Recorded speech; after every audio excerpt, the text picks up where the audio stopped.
चौथे अध्याय में ज्ञान कर्म और संन्यास योग का वर्णन। त्यक्त्वा कर्म फलासंगम नित्य तृप्तो निराश्रय कर्मण्य भी प्रवर्तोपि नैव किंचित करोति सा। जो कर्म फल की इच्छा नहीं करता और न उनमें आसक्ति रखता है, जो व्यक्ति हमेशा अपने आप में संतुष्ट रहता है, वो सब प्रकार के कर्म को करता हुआ भी और अकर्ता बना रहता है। चौथे अध्याय में भगवान ने संसार में हमको कैसे रहना ये बताया। संतों को मनुष्यों की बहुत चिंता रही। जिस समय भगवान ने अनेक रूप में अवतार लिया तो महाराष्ट्र में उन्होंने एक ऐसा ग्रंथ भक्तों के बीच में बताया जिसको ज्ञानेश्वरी कहा जाता है। यही जो गीता है वो नामदेव जी ने अपने भक्तों के कल्याण के लिए ज्ञानेश्वरी के रूप में बताया कि ये जो गीता है ये कलयुग में भगवान की ऐसी वाणी है जो हमें हर दिन पवित्र करते रहते हैं। जब कभी कोई अच्छा काम करने का मौका मिले तो गीता से बढ़कर के कोई सत्कर्म नहीं।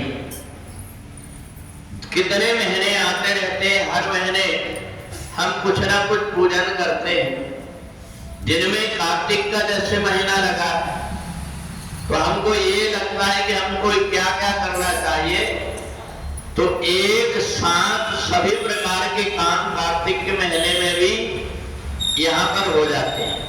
भगवान की पूजन, भगवान का भजन, भगवान का सत्संग, भगवान के दर्शन, भगवान की आरती, ऐसा पूजा पाठ का कोई भी काम नहीं है जो छूटता।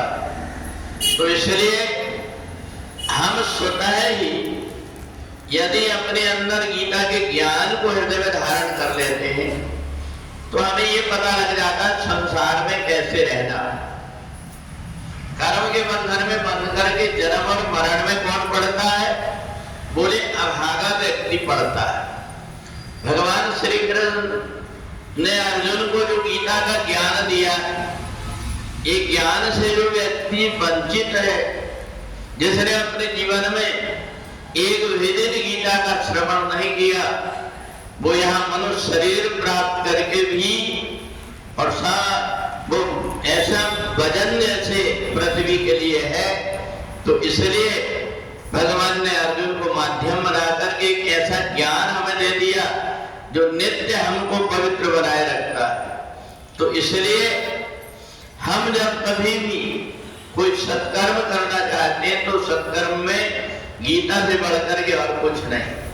तो संसार में जब हमें परमात्मा ने जन्म दिया तो हमें अपने आप का उद्धार करने के लिए परमात्मा की भक्ति में लग जाना चाहिए। एक बार पार्वती जी ने भगवान भोलेनाथ से पूछा कि एक बात बताइए कि संसार में कहते हैं कि मनुष्य शरीर बड़ा दुर्लभ है, तो सारे व्यक्ति भाग्यवान है या कोई अभागा व्यक्ति भी? भगवान भोलेनाथ ने कहा, देवी संसार में मनुष्य बनकर के पैदा होने वाले व्यक्ति भी बहुत से व्यक्ति अभागे। सुनो वहां से लोग अभागी हरितज होई विषय अनुरागी। जिनको संसार में आकर के परमात्मा से नाता नहीं जुड़ा, जो व्यक्ति संसार में आकर के मनुष्य का नहीं सीखा है, वो ही अनेक अनेक जन्मों तक जन्म और मरण के चक्कर में पड़ता है। तो इसलिए जो व्यक्ति गीता का ज्ञान अपने हृदय में धारण कर लेता है, संसार के सभी प्रकार के कर्म को करता हुआ भी वो अकर्ता बन करके अंत में शरीर छोड़ करके गोलोक धाम को ही प्राप्त कर लेता है। बोले वृंदावन बिहारी लाल की जय। लक्ष्मी नारायण